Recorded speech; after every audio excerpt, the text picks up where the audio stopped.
नमस्कार, मैं हूं मुग्धा मिश्रा। ग्रीस समेत पूरे यूरोप में संकट है। चीन से दुनिया भर के बाजार डरे हुए हैं। रूस पर पश्चिम देशों की पाबंदी और मंदी में ब्राजील। आमतौर पर ऐसी खबरें सोने के लिए पॉजिटिव होती हैं। बाजार में अटकलें भी थी कि सोने में निवेश के मौके फिर से आ रहे हैं, लेकिन इन उम्मीदों के बीच सोने पर कोई असर नहीं दिखाई दे रहा। लगातार इसके भाव गिर रहे हैं। आखिर क्या वजह है कि बुरे वक्त में हमेशा से निवेशकों का साथ ही रहा सोना, उसकी डिमांड लगातार गिरती जा रही है? यही जानने के लिए लेकर आए हैं हम ये खास पेशकश, क्या सोना नहीं रहा अब सुरक्षित निवेश।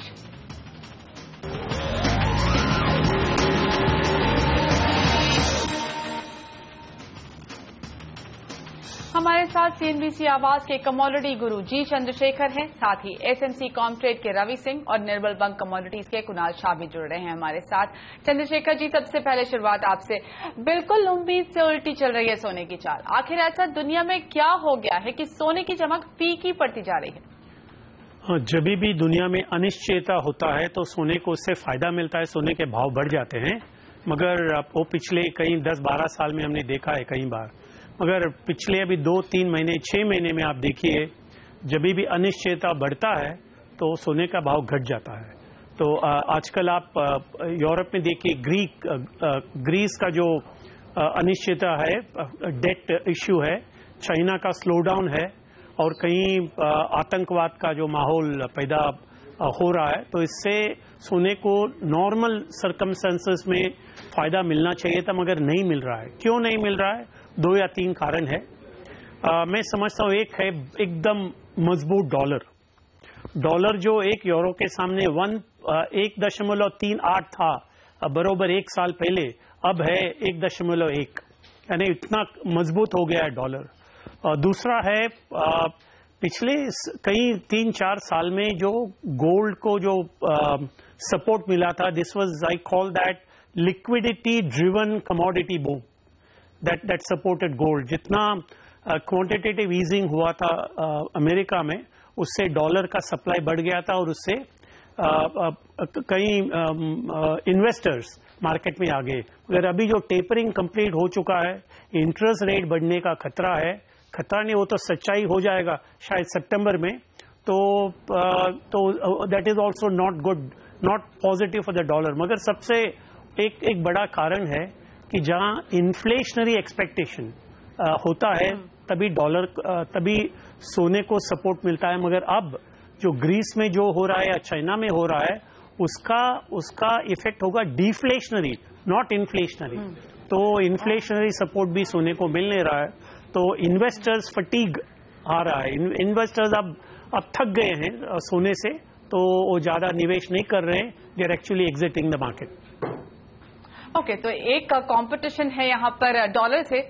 इन्वेस्टमेंट ग्रेड में अगर आप देखें तो डॉलर का परफॉर्मेंस बेटर है, तो लोग वहां पर ज्यादा इंटरेस्ट ले रहे हैं सोने की कंपैरिजन में। और साथ ही जो डिमांड है, वो भी इन्वायरमेंट काफी ज्यादा बदल रहा है। क्योंकि रवि, आपको इस चर्चा में शामिल करना चाहेंगे, क्योंकि पिछले कुछ दिनों में भारत एक बहुत बड़ा कंज्यूमर है सोने का, ये बात सबको पता है। लेकिन ऑब्वियसली भारत ने काफी सारे रिस्ट्रिक्शंस भी लगाए सोने के इंपोर्ट पर। एक तो वो फैक्टर, लेकिन कहा जाता है कि चाइना और रशिया, ये दोनों कंट्रीज भी बहुत बड़े कंज्यूमर की तरह से उभर कर आए।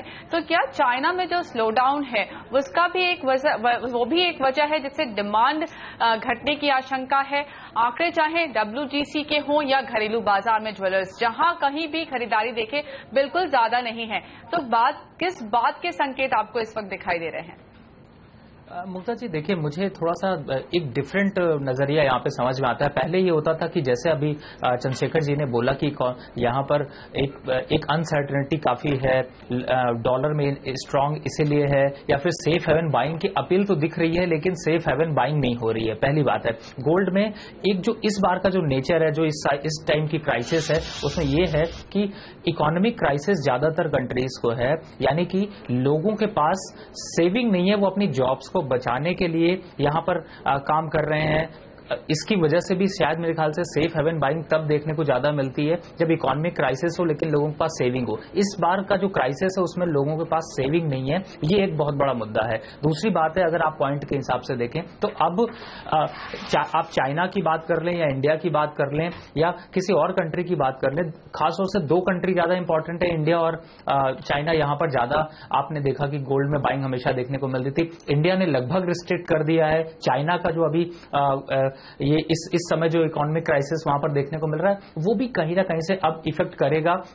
बार बार आपको जो गोल्ड में थोड़ी सी बाइंग देखने को मिलती है उसके पीछे रीजन ये है कि डिमांड और सप्लाई की वजह से बहुत सी माइंस जो है वो अपने आउटपुट को थोड़ा सा कम कर देती हैं, जिसकी वजह से थोड़े से प्राइसेस में अपसाइड का मोमेंटम देखने को मिलता है। अब डाउन साइड के हिसाब से अगर आप देखें, आज अगर आप देखें कि गोल्ड के प्राइसेस डाउन क्यों हो रहे हैं तो सबसे बड़ा है कि जिनके पास रिजर्व है, जिन कंट्रीज के पास, वो कंट्री अपने रिजर्व को अपने फंड को कन्वर्ट करने, यानी उनको जो क्राइसिस होती है तो उसमें वो सोने को और बेचते हैं, जो छोटी कंट्रीज हैं। तो इसकी वजह से भी सोने का लुभावपन कम हुआ है। और आज अगर यंग जनरेशन के हिसाब से देखें, इंडिया नंबर 1 और चाइना नंबर 1 कंज्यूमर है। इंडिया में 50% पॉपुलेशन जो है वो यंग है और यंग की सोच ये है कि सोना खरीद के या फिर सोने के पहनने का रिवाज कहीं ना कहीं से कम हो गया है, इमिटेशन ज्वेलरी का रिवाज ज्यादा हो गया। तो शायद ये एक बहुत बड़ा फैक्टर है जिससे गोल्ड में इस तरीके का डाउनफॉल आपको देखने को मिल रहा है।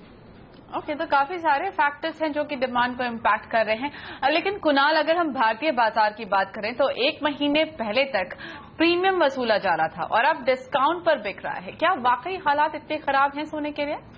Yeah, the physical availability of gold in India is very good, and that is the main reason why. Apart from that, there are many reasons, but this is the main reason that physical availability of bullion is very good. और इसी के कारण domestic market में कभी $5, $6 और even we seen a discount of $11 during this month. But I believe जो major reason है gold की जो डिमांड है वो दो, if you want to predict the gold demand, there are 2 demand, one is love demand and another is fear demand. तो जो love demand है, जो लोगों को गोल्ड के ऊपर जो लगाव है, वो तो हमेशा कंटिन्यू रहने ही वाला है। सो वो that demand will continue. But the fear demand, जो फियर है कि वर्ल्ड में रिसेशन आ जाएगा, डिप्रेशन आ जाएगा, इन्फ्लेशन बहुत बढ़ जाएगा, सो ये रीजंस के कारण जो गोल्ड में बाइंग होती थी हिस्टोरिकली, वो फियर डिमांड आनी बंद हो गई है। Western investors are more confident about the prospects of the global growth, and that is the main reason कि इवन दो कुछ भी एक छोटा ग्रीस का न्यूज आता है या कोई भी न्यूज आता है, gold prices are not reacting because the broader outlook for the global economy seems to be good. Yesterday, IMF came and downgraded the global economic growth prospects. Then too, gold prices did not shoot up. This clearly indicates that the investing जो community है, जो hedge funds है, जो बड़े-बड़े funds है, उनको fear demand, जो gold world में कोई बड़ा problem हो जाएगा, वो fear नहीं लग रहा है. Everyone is upbeat on the outlook of global economy, and that is the main reason why कितने भी bullish news आने के बावजूद भी gold के prices ऊपर नहीं जा सकता है। चंद्रशेखर जी, क्या आप भी इस बात से इत्तेफाक रखते हैं? क्योंकि कंसर्न्स अगर हम ग्लोबल इकोनॉमी पे देखें तो आईएमएफ ने भी कल अपना जो फोरकास्ट है वो नीचे किया है। साथ ही चीन एक बड़ा क्वेश्चन मार्क बन सकता है। चीन is basically the manufacturing hub of the world. सारी दुनिया की भर की चीजें वहां पर बन रही हैं और अगर वहां पर स्लो डाउन दिखाई दे रहा है तो कहीं ये एक सिस्टमेटिक इंडिकेशन तो नहीं है कि वर्ल्ड डिमांड में कुछ कमी आ रही है? तो ऐसे में लगता नहीं कि सोने को कुछ सपोर्ट कहीं मिलना चाहिए, और अगर नहीं मिल रहा तो आपका क्या असेसमेंट है, क्यों नहीं मिल रहा? जरूर सोने को अंडर नॉर्मल सर्कमस्टेंसेस जो बोलते हैं सपोर्ट जरूर मिलना चाहिए था, मगर नहीं मिल रहा है। क्यों नहीं मिल रहा है? एक महत्वपूर्ण कारण ये है कि 2013 का जो मेल्ट डाउन हो गया था मार्च अप्रैल महीने में, उसके बाद पिछले डेढ़ साल में 2 साल में जो इन्वेस्टर बेस था सोने का वो बहुत कम हो चुका है। The investor base has shrunk, और 10 साल 12 साल में 2001 से लेकर के 2013 तक जितने निवेश करने वालों को फायदा मिला उस फायदा पिछला 2 साल में नहीं मिला है उनको। तो देयर इज जो लॉन्ग ओनली फंड्स होते हैं वो आजकल सोने के ओर देखते नहीं है, तो इसके वजह से ETF से भी इनफ्लो से ज्यादा आउटफ्लो है। तो मैं समझता हूँ एक इन्वेस्टर सेंटिमेंट हैज नेगेटिव तो नहीं हुआ है सोने के सामने, मगर सर्टनली इन्वेस्टर इंटरेस्ट काफी घट चुका है, क्योंकि उनको there are other asset classes जहां उनको अच्छा रिटर्न मिल रहा है। तो मैं समझता हूँ ऐसा ही सिचुएशन जारी रहेगा for some time, at least 1-2 quarter तो ऐसे ही रहेगा, अगला साल का भी देखना पड़ेगा बाद में।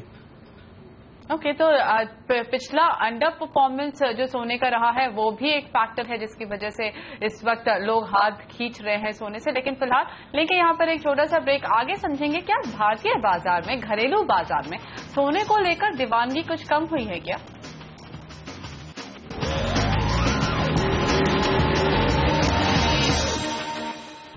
आप देख रहे हैं सोने पर हमारी खास पेशकश, क्या सोना नहीं रहा अब सुरक्षित? इस पर बात करने के लिए हमारे साथ कमोडिटी गुरु जी चंद्रशेखर, साथ ही निर्मल बंग कमोडिटीज के कुणाल शाह और सेंसीकॉम ट्रेड के रवि सिंह बने हुए हैं।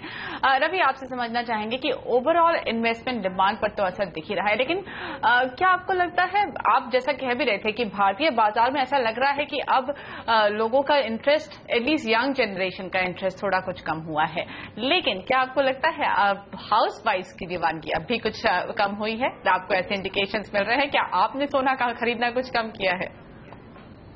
देखिए, इस समय अगर आप देखें मुग्धा जी, तो जरूर है कि किसी की भी फैमिली हो जिनमें लेडीज खासतौर से वर्किंग है या फिर लेडीज हाउसवाइफ भी हैं, उनके लिए भी एक प्रॉब्लम ये है कि पहले इन्फ्लेशन, अब जो इन्फ्लेशन है उसमें बचत होना कम है, घर का खर्च चलाना थोड़ा सा ज्यादा मुश्किल हो रहा है। तो यहाँ पर कहीं ना कहीं से सोने के लिए पैसे बचते हैं तभी आदमी जाके सोना खरीदता है, लेकिन अगर इन्फ्लेशन इतना ज्यादा हो तो शायद मेरे ख्याल से पैसे इतने बच नहीं रहे लोगों के पास कि सोने की ज्वेलरी लें। और जहां तक हाउसवाइफ की बात है, अब थोड़ा सा सेंटीमेंट भी चेंज हो रहा है। अगर आप देखिए तो आर्टिफिशियल ज्वेलरी का, जैसा मैं कह रहा था, कि बहुत ज्यादा रुझान बढ़ा है, यानी कि लोग अब सेफ नहीं समझते। बाहर निकल के अगर वो सोने की चेन लेके जाते हैं तो सोचते हैं कि शायद वो उनकी लाइफ पे भी थ्रेट हो सकता है। तो ये भी एक कहीं ना कहीं से फैक्टर जो है वो शायद सोने के डिमांड को कम कर रहा है। तो इसकी वजह से भी यहाँ पर इंडिया में भी हाउस वाइफ को धीरे धीरे टाइम लगेगा, लेकिन मुझे लगता है धीरे धीरे सोने के डिमांड से या सोने के रुझान से उनका एक अट्रैक्शन जो है वो धीरे धीरे कम होता जाएगा।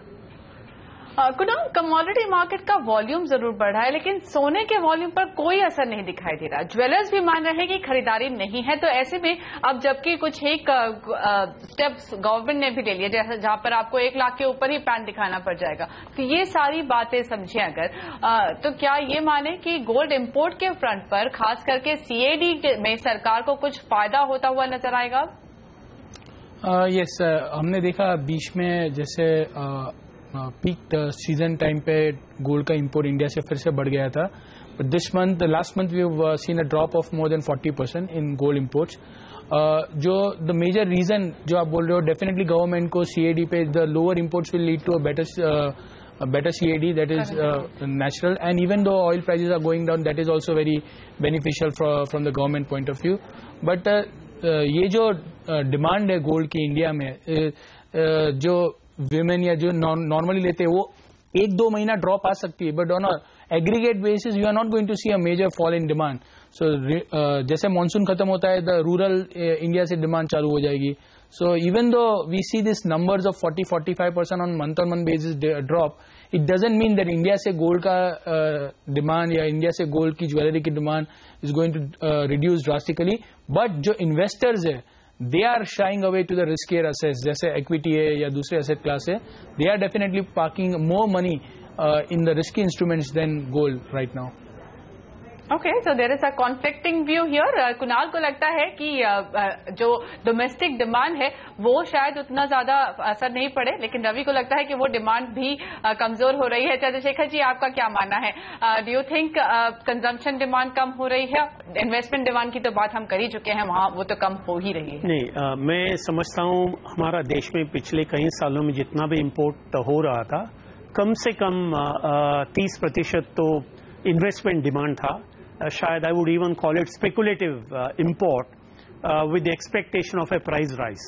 तो और 2001 से लेकर के 2013 तक काफ़ी हर साल ईयर ऑन ईयर एक अच्छा प्राइस अप्रिसिएशन देखने को मिला था हमें, और अच्छा रिटर्न सबको मिला जो इन्वेस्टर था वो सबको। मगर 2013 के बाद जब एक बड़ा मेल्टडाउन आ गया था, उसका बाद there is no return on investment. तो उतना मैं समझता हूँ स्पेकुलेटिव इम्पोर्ट या इन्वेस्टमेंट इम्पोर्ट फॉर इन्वेस्टमेंट वो कम होते नजर आ रहा है मुझे। तो नंबर 1। नंबर 2, और हमारे इन्वेस्टर्स ऐसे हैं कि वो सिर्फ they know only to play on the long side. जब भाव बढ़ता है they know how to speculate, buy low, sell high and make money. मगर जब भाव घटता है you need to learn to play the bear market. मगर हमारा देश में बहुत लोगों ने they don't know how to play a bear market. तो जब भाव कम होता है therefore imports are stopped in trading। जैसे भारतीयों के लिए कहा ही जाता है कि जब बाजार चल रहा होता है तभी वो बाजार में आते हैं, जब बाजार गिर रहा होता है तो फिर भूल जाते हैं और उनका नुकसान बढ़ता जाता है, चाहे वो सोने के ऊपर हो या फिर शेयर बाजार पर। लेकिन हम यहाँ पर एक और एक पॉइंट है कि आफ्टर ऑल गोल्ड भी एक कमोडिटी है, और जब भी अक्रॉस द वर्ल्ड कमोडिटी में एक बड़ा मेल्टडाउन आ चुका है, आप बेस मेटल्स लीजिए, industrial metals, crude and agriculture commodities, जो भाव कम हो चुका है उसका असर गोल्ड में भी दिखाई दे रहा है। For gold is also after all A commodity. आप कहोगे वो करेंसी है, सेफ हेवन है, all that is fine, but it is also now proved that gold is also after all a commodity। Okay, so it's ultimately a commodity, और इसको commodity की तरह से ट्रीट करने पर ही आप फायदा कमा सकते हैं। लेकिन हम यहाँ पर लेंगे एक छोटा सा ब्रेक के बाद यूएस में काफी ज्यादा इंपॉर्टेंट डेवलपमेंट हो सकता है और वो है रेट इंक्रीज करने का। तो लेकिन तस्वीर अभी कुछ साफ नहीं है और वो एक बड़ा इम्पैक्ट ला सकता है सोने पर। क्या हो सकता है ये इम्पैक्ट, समझेंगे ब्रेक के बाद।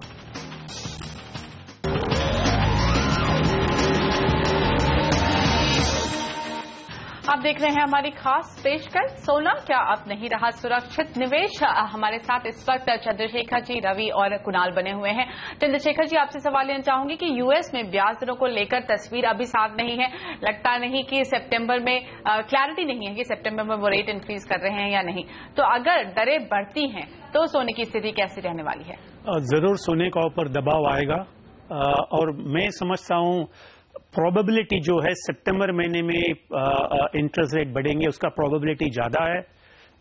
आई थिंक विश्व भर यही एक कंसेंसस बनते आ रहा है। मगर ये जो कहते हैं ना, it is data driven, therefore अभी जुलाई और अगस्त महीने का डेटा कैसे निकलता है उसके ऊपर उसके आधारित सितंबर में there will be a decision. मैं समझता हूं the chance of an increase in interest rate in सितंबर काफी ज्यादा है। तब गोल्ड का ऊपर जरूर एक दबाव आएगा और मैं समझता हूं $1100 पर आउंस तो जरूर जाना चाहिए गोल्ड। और भी कम हो सकता है, शायद 1050, but I think the first lower target, downside target तो $1100 है, बाद में 1050 होगा। ओके, कुणाल, आपकी राय में घरेलू बाजार में सोने का क्या लेवल देख रहे हैं?